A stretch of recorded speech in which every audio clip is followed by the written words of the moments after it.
Hello friends, আমি Somnath and welcome to my YouTube channel Somnath sir. দেখো, PSC এই যে প্রশ্নটা আমাদের মিসলেনিয়াসে দিয়েছিল, ধর্মচক্র প্রবর্তন। তো খুব বেসিক জিনিস, আমি আমার অনেক ভিডিওতেও তোমাদেরকে বলেছি যে জাইনিজম অ্যান্ড বুদ্ধিজম হচ্ছে এমন একটা টপিক, এই টপিক থেকে কিন্তু পিএসসি প্রশ্ন দেবেই। সেটা ডাব্লিউবিসিএস হোক, বা সেটা মিসলেনিয়াস হোক, বা সেটা ক্লার্কশিপ হোক, বা যে কোনো কম্পিটিটিভ এক্সাম হোক, এটা কিন্তু তোমরা খেয়াল করে রাখবে যে জৈনিজম এবং বুদ্ধিজম এবং কিছু কিছু পার্টিকুলার চ্যাপ্টার আছে, সেই চ্যাপ্টার থেকে কিন্তু প্রশ্ন আসবে। তো আজকে এই ছোট্ট ক্লাসের মধ্যে আমরা একটুখানি আলোচনা করে নেই। এই চ্যানেলে প্রচুর ভিডিও রয়েছে জৈনিজম বুদ্ধিজমের উপরে, তবু আমরা একটুখানি এখান থেকে আলোচনা করে নিই। দেখো, গৌতম বুদ্ধ, এই যে কথাটা তোমরা শুনলে, নামটা তোমরা শুনলে, এখানে কিন্তু দুটো প্রশ্ন কিন্তু আমাদের রয়েছে। কী কী দুটো প্রশ্ন? প্রথম কথা হচ্ছে যে বুদ্ধ কথাটির অর্থটা কী। পরীক্ষায় অনেক সময় এটাও জিজ্ঞেস করে। বুদ্ধ কথার অর্থ মানে হচ্ছে আলোকিত হওয়া, বা ইংলিশে বললে হচ্ছে এনলাইটমেন্ট। এনলাইটমেন্ট মানে হচ্ছে আলোকিত হওয়া। আচ্ছা, আর একটা কী প্রশ্ন রইল তাহলে, যদি এখান থেকে বলা হয় যে তাহলে স্যার আর কি এখানে প্রশ্ন রইল? আর একটা প্রশ্ন হচ্ছে এই যে ওনার নাম গৌতম, এই গৌতম নামটা কি করে ওনার এলো বা কোথা থেকে এসছে? তো এই নামটা ওনার এসছে হচ্ছে গৌতমী থেকে এসছে। গৌতমী থেকে গৌতম নামটি এসছে। আর একটা প্রশ্ন কিন্তু এই জায়গাটা থেকে আসতে পারে। আর একটা কী প্রশ্ন আসতে পারে? আরেকটা প্রশ্ন আসতে পারে যে এই গৌতম বুদ্ধর ছোটবেলার নাম কী ছিল? কারণ ওনার তিনটে নাম, আমরা এরপরে আরও দুটো নাম দেখব। তাহলে ওনার ছোটবেলার নাম কী ছিল? যদি এই প্রশ্নটা আসে তখন বলবো হচ্ছে সিদ্ধার্থ। সিদ্ধার্থ। এবারে দেখো, উনি বৌদ্ধ ধর্মের প্রবর্তক, এটা তো কমন প্রশ্ন। কোন ভাষায় বুদ্ধ ধর্ম প্রচার হয়েছিল যদি আসে, তাহলে আমরা বলবো হচ্ছে পালি ভাষায় প্রচার হয়েছিল। উনি কবে জন্মগ্রহণ করেছিলেন? 563 বিসিতে জন্মগ্রহণ করেছিলেন। 563। কোথায় জন্মগ্রহণ করেছিলেন? নেপালের লুম্বিনী জেলাতে উনি জন্মগ্রহণ করেছিলেন। এইবারে ওনার বাবার নাম কি? কারণ এগুলো ছোট ছোট প্রশ্ন, পরীক্ষায় কিন্তু কমন প্রশ্ন, এগুলো আসবেই, এই ধরনের প্রশ্ন কিন্তু আসে এবং আসবেই। ওনার বাবার নাম কি ছিল? ওনার বাবার নাম হচ্ছে সুদোধন। অনেক সময় তোমরা কনফিউজড হয়ে যাও, তো বাবার নামটা মাথায় রাখবে, সুদোধন। মায়ের নাম কি? মায়ের নাম ছিল হচ্ছে মহামায়া গৌতমী, মহামায়া দেবী, মহামায়া। এবং এই মহামায়া দেবী মারা গিয়েছিলেন যখন গৌতম বুদ্ধ 7 বছর বয়স, তখন মারা গিয়েছিলেন। এবং এই গৌতম বুদ্ধকে লালন পালন কে করেছিলেন? তাহলে এই জায়গাটাতে আর একটা প্রশ্ন আসতে পারে। ওনাকে লালন পালন করেছিলেন ওনারই মাসি, ওনার নাম হচ্ছে মহাপ্রজাপতি গৌতমী। মহাপ্রজাপতি, প্রজাপতি গৌতমী, গৌতমী। এবং এই গৌতমী থেকে ওনার নাম এলো। তাহলে এই বেসিক জিনিসগুলো আমরা বুঝতে পারলাম। আর কি বেসিক প্রশ্ন দেখো পড়বে এমনভাবে যাতে কনসেপ্ট তৈরি হয় আর পরীক্ষাতে 1 নাম্বার জন্য তোমরা পেয়ে যাও। আচ্ছা, উনি বিবাহিত ছিলেন, উনি বিয়ে করেছিলেন। তাহলে ওনার পত্নীর নাম কি? যশোধরা। যশোধরা হচ্ছে ওনার পত্নীর নাম। ওনার সন্তান ছিল, সন্তানের নাম হচ্ছে রাহুল। পরীক্ষায় অনেকবার দেয়। এবং উনি কত বছর বয়সে ঘর ছেড়েছিলেন, এই একটা জিনিস পরীক্ষায় প্রচুরবার জিজ্ঞেস করে। উনি 29 বছর বয়সে ঘর ছেড়েছিলেন। কিসের জন্য? সত্যের জন্য। সেটা একটা আলাদা কনসেপ্ট। তো 29 বছর বয়সে যখন উনি ঘর ছেড়েছিলেন, এই ঘটনাটাকে আমরা কি বলি? এই ঘটনাটাকে বলা হয় মহাবিনিষ্কারম। মহাবিনিষ্কারম, বিনিষ্কারম। ওকে, 29 বছর বয়সে উনি ঘর ছেড়েছিলেন। এবং এই ঘর ছাড়ার পিছনেও উনি যে সত্যের জন্য ঘরটা ছাড়লেন, এখানেও কিন্তু দুটো প্রশ্ন আমাদের লুকিয়ে থাকে। ওনার সঙ্গে ওনার যে সারথি, সেই সারথির নাম হচ্ছে চান্না, আর ঘোড়ার নাম হচ্ছে কান্ধাক। এরপরে দেখো 35 বছর বয়সে গিয়ে উনি সিদ্ধি লাভ করলেন, আলোকিত হলেন। এবং এই 35 বছর বয়সে যখন উনি সিদ্ধি লাভ করলেন, উনি কোথায় সিদ্ধি লাভ করেছিলেন? তার আর একটা প্রশ্ন এলো। উনি সিদ্ধি লাভ করেছিলেন হচ্ছে বোধ গয়াতে উনি সিদ্ধি লাভ করেছিলেন। তাহলে এই বোধ গয়া কোথায় আছে? বিহারে। তাহলে দেখো একটার পর একটা প্রশ্ন আসছে আর আমাদের কনসেপ্ট ক্লিয়ার হচ্ছে। এখানে আরেকটা প্রশ্ন লুকিয়ে রয়েছে। এবং বিহারে বোধগয়ায় কোন নদীর ধারে উনি করেছিলেন? তাহলে উত্তরটা হবে নিরঞ্জনা, নিরঞ্জনা নদীর ধারে। আচ্ছা, এই অবধি আমরা বুঝলাম। এবং উনি 35 বছরে সিদ্ধি লাভ করার পরে ওনার নামের পরিবর্তন আসে, তখন আমরা কি বলবো? ওনার নাম বলবো হচ্ছে তথাগত।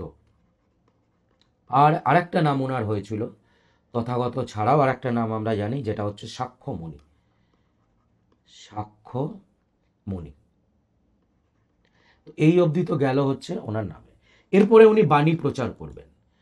উনি সিদ্ধি লাভ করলেন এবং সিদ্ধি লাভ করার পরে উনি প্রথমবারের জন্য বাণী প্রচার করবেন। এবং এই বাণীটা কোথায় প্রচার হচ্ছে? উত্তরপ্রদেশে। উত্তরপ্রদেশে কোথায়? সারনাথে, সারনাথে। এবং এই ঘটনাটাকে আমরা বলবো হচ্ছে ধর্মচক্র প্রবর্তন। তাহলে এটাই তো প্রশ্ন এসেছিল, ধর্মচক্র প্রবর্তন, বা ইংলিশে বললে বলা হয় টার্নিং অফ দ্য হুইলস।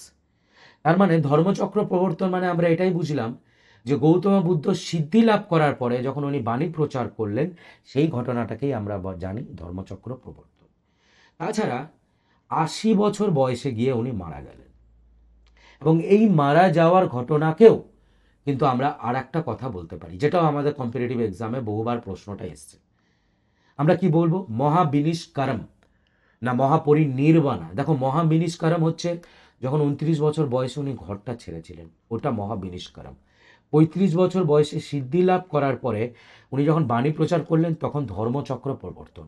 80 বছর বয়সে যখন উনি মারা গেলেন, তখন বলবো মহাপরিনির্বাণা। কি বললাম? মহাপরিনির্বাণা, মহাপরিনির্বাণা, নির্বাণা। তাহলে দেখো, আমরা এখান থেকে 3টে প্রশ্ন পেলাম। গৌতম বুদ্ধের প্রথম শিক্ষকের নাম কি? আলারা কালামা। কি বললাম? আলারা কালামা, কালামা। দ্বিতীয় শিক্ষকের নাম কি? উদ্রাকা রামাপুত্রা। কি বললাম? উদ্রাকা রামাপুত্রা। তো এইটা গেল হচ্ছে, দেখো, বেসিক জিনিস। গৌতম বুদ্ধর এটা বেসিক জিনিস, কিন্তু পরীক্ষায় এখান থেকে কিন্তু আমাদের প্রশ্ন আসবে। এবারে আর একটা জিনিস থেকে আমাদের প্রশ্ন আসে, সেটা কি? সেটা হচ্ছে যে বুদ্ধিস্ট কাউন্সিলগুলো হয়েছিল, সেইখান থেকে কিন্তু প্রশ্ন আসে। এবার দেখো, অনেকের এই বুদ্ধিস্ট কাউন্সিল মনে রাখতে খুব প্রবলেম হয়। আর খুব বেসিক জিনিস, দেখো, তোমরা যদি পড়াটাকে এত ইজি করে নাও, যেটা কম্পিটিটিভ এক্সামের জন্য দরকার সেইটুকুনি যদি পড়ো, তাহলে কিন্তু আর কোনো প্রবলেম হয় না। তো আমি চট করে একটুখানি তোমাদেরকে বলে দিচ্ছি। এটা অন্তত সবাই জানো যে 4টে ফোর্থ বুদ্ধিস্ট কাউন্সিল হয়েছিল। 4টে বুদ্ধিস্ট কাউন্সিল, অ্যাকচুয়ালি 5টা। তো আমরা 4টেই আগে দেখি। তাহলে প্রথম বুদ্ধিস্ট কাউন্সিল হয়েছিল কবে? 483 বিসি, ফার্স্ট। এইটা মনে রাখবে যে এর 100 বছর আগে, মানে পরে, তখন পিছনের দিকে যাচ্ছে, তাহলে এটা হবে 383, সেকেন্ড 383। 383-র পরে হলো হচ্ছে 250 বিসি, 250। ঠিক আছে, এই অবধি বুঝলাম। এর পরে হবে হচ্ছে 78। তাহলে আমরা 4টে সাল আমরা জানতে পেরে গেলাম। এবং কি কি হয়েছিল দেখো। প্রথম যে বুদ্ধিস্ট কাউন্সিল হয়েছিল 483-তে, এটা হয়েছিল হচ্ছে রাজগিরে। কোথায়? রাজগিরে। কোন রাজা ছিলেন? অজাতশত্রু ছিলেন, অজাতশত্রু। কি, এবং এখানে যে প্রেসিডেন্ট, ওনার নাম কি? এটা কিন্তু পরীক্ষায় বহুবার আসে। প্রেসিডেন্টের নাম হচ্ছে মহাকাশ্য। এবং এখানে কি হয়েছিল? এখানে বিনয় পিটক এবং সূত্র পিটকটি হয়েছিল। তা আপাততভাবে আমরা প্রথম বুদ্ধিস্ট কাউন্সিলটা কিন্তু বুঝে গেলাম। এবারে যদি আমার প্রশ্ন আসে যে সেকেন্ড বুদ্ধিস্ট কাউন্সিলিংয়ে কি হয়েছিল? 383 বিসি। সেকেন্ড বুদ্ধিস্ট কাউন্সিল হয়েছিল হচ্ছে বৈশালীতে। আর ভুলবো না কখনো, বৈশালীতে আমার সেকেন্ড বুদ্ধিস্ট কাউন্সিল হলো। এবং এখানে রাজাকে, রাজা হচ্ছে কাল অশোক রাজা, শিশুনাগ বংশের রাজা কাল অশোক। এবং এখানে সবাকামী ছিলেন হচ্ছে প্রেসিডেন্ট। এইখানে বুদ্ধ ধর্মের প্রথম ভাঙনটা হয়। হিনায়ানা এবং মহায়ানা বুদ্ধ ধর্মের মধ্যে ভাঙন হয়, কিন্তু পুরোপুরিভাবে কিন্তু হলো না। এটাও কিন্তু মাথায় রাখবে, পুরোপুরিভাবে কিন্তু হয়নি। এবার 250 বিসি, ভেরি ইম্পর্ট্যান্ট। কোথায় হয়েছিল? পাটলিপুত্রতে হলো, পাটলিপুত্র। কোন কার সময় হয়েছিল? রাজা অশোকের সময়, রাজা অশোক। এবং এখানে প্রেসিডেন্ট কে? প্রেসিডেন্ট হচ্ছে মগালিপুত্তার টিসা। এবং এখানে দেখো অভিধর্ম পিটকও হয়েছিল, অভিধর্ম পিটকও হলো। এবং প্রথমবারের জন্য ডিসিশন নেওয়া হলো যে বুদ্ধিজম প্রথমবারের জন্য প্রচার হবে ভারতবর্ষের বাইরে। এবং প্রচার করতে গিয়েছিলেন রাজা অশোকের ছেলে আর মেয়ে। কে গিয়েছিলেন? মহেন্দ্র এবং সঙ্ঘমিত্রা। এই জায়গাটা, এই প্রশ্নটা আমার আসে। তো এই অবধি গেল। আর যে ফোর্থ বুদ্ধিস্ট কাউন্সিল হলো, এটা কোথায় হয়েছিল? কনিষ্কের সময় হয়েছিল, কনিষ্ক। এবং এখানে কে ছিলেন? বসুমিত্র ছিলেন, আর অশ্বঘোষও পরে ছিলেন। এবং এইখানে পুরোপুরিভাবে বুদ্ধিজমের মধ্যে ভাঙনটা হইল। এবং কি কি ভাঙন হয়েছিল? হিনায়ানা, মহায়ানা এবং বজ্রায়ান, তিনটে আমাদের বুদ্ধিজমের ভাঙন।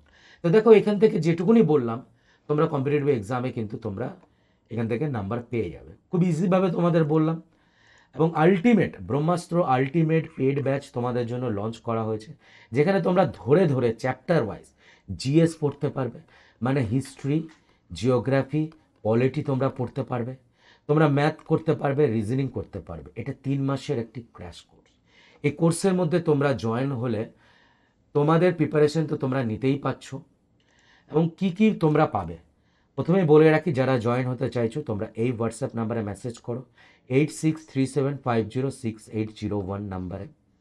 তোমরা ইতিহাসের চ্যাপ্টার ওয়াইজ ধরে ধরে পড়তে পারছো। ইন্ডিয়ান জিওগ্রাফি উইথ ম্যাপ তোমরা পড়তে পারছো, অবশ্যই ওয়েস্ট বেঙ্গল জিওগ্রাফি থাকবে। ইন্ডিয়ান পলিটির কনসেপ্ট ক্লিয়ার করানো হবে, অ্যারাথমেটিক এবং reasoning from basic to advance একদম হাতে ধরে ধরে শেখানো হবে। তোমরা যারা এই পেড ব্যাচে জয়েন করবে, আমার 13টি স্টাডি মেটেরিয়াল তোমরা পেয়ে যাবে, সঙ্গে সঙ্গে তোমরা স্টাডি মেটেরিয়াল পেয়ে যাবে। জিএসের ক্লাস আমি নিচ্ছি তোমাদের। এখানে দেখো পুরো সিলেবাস দেওয়া রয়েছে যেগুলো পড়াবো। ইন্ডিয়ান জিওগ্রাফিরও সিলেবাস রয়েছে, ইন্ডিয়ান পলিটি, এগুলো প্রত্যেকটা চ্যাপ্টার, প্রত্যেকটা ক্লাস। ম্যাথ আর রিজনিং করছেন হচ্ছে বিক্রম স্যার, উনি নিজেও একজন গভর্নমেন্ট এমপ্লয়, 8 বছরের ওনার এক্সপিরিয়েন্স। ম্যাথ আর রিজনিংয়েরও সিলেবাস এখানে দেওয়া রয়েছে। তো তোমরা যারা জয়েন করতে চাইছো তোমরা এই নাম্বারে আমাকে মেসেজ করো, 8637506801 নাম্বারে। জিএসের ক্লাস হবে সকাল 11টার সময়, লাইভ ক্লাস। ম্যাথ আর রিজনিং 7:30টার সময়। এবং এই ক্লাসগুলো হবে হচ্ছে গুগল মিটের ক্লাসগুলো হবে। আশা রাখি যেটুকুনি বললাম বা এরকম করে পড়লে আর কোনো দিন কোনো কিছুতে অসুবিধা হবে না। Thank you all for watching. ভালো থাকো, সুস্থ থাকো আর পড়তে থাকো। Thank you.